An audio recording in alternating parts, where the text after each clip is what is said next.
अब बात संसद में बजट सत्र के अंतिम दिन की, जहां वक्फ बोर्ड को लेकर जमकर हंगामा हुआ। सरकार और विपक्ष के बीच जमकर यहां पर हमला हुआ है।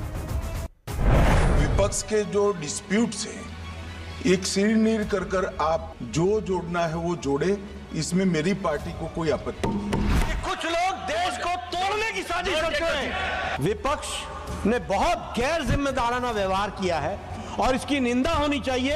अगर कोई रिपोर्ट होती है मैं उसको कंडेम करता हूं और ऐसे फर्जी रिपोर्ट को हम कभी नहीं मानेंगे।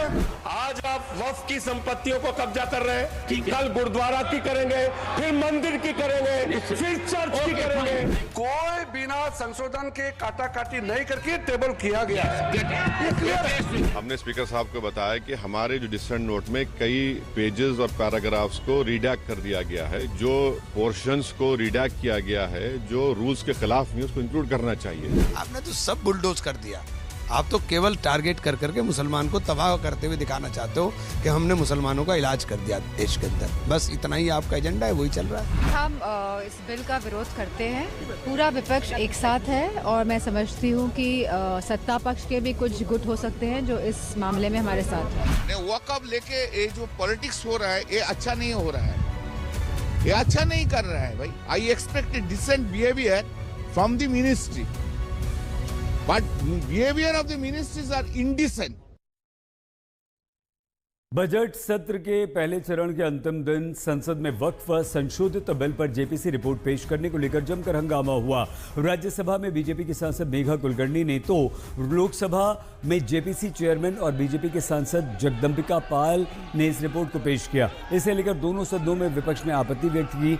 राज्यसभा में सांसदों ने वॉकआउट कर दिया। विपक्ष का आरोप है कि जेपीसी रिपोर्ट में उनकी असहमतियों को डिलीट कर दिया गया। हालांकि सरकार ने इन आरोपों को खारिज कर दिया और दावा किया कि रिपोर्ट में विपक्षी दलों की डिसेंट रिपोर्ट एनेक्शर में शामिल है, लेकिन शोर शराबा दोनों सदनों में खूब हुआ। मुस्लिम सांसदों का आरोप है कि दरअसल यह कानूनी वक्फ के लाखों एकड़ जमीन पर कब्जे की कोशिश में बनाया जा रहा है।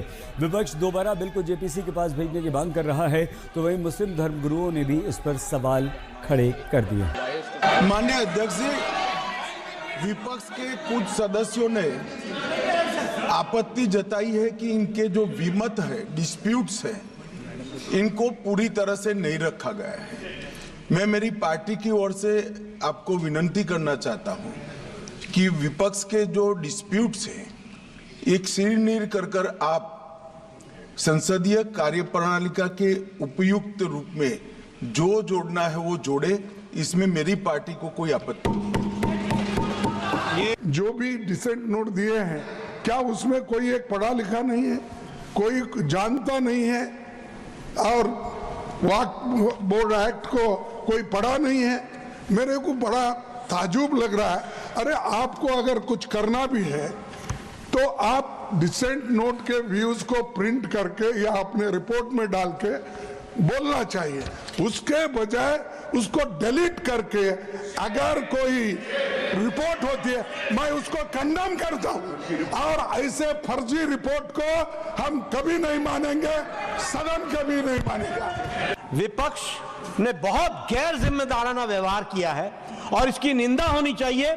और ये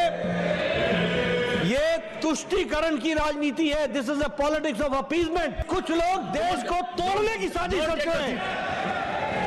कुछ लोग, some people are trying to fight against the Indian state. Bharat देश के खिलाफ लड़ रहे हैं।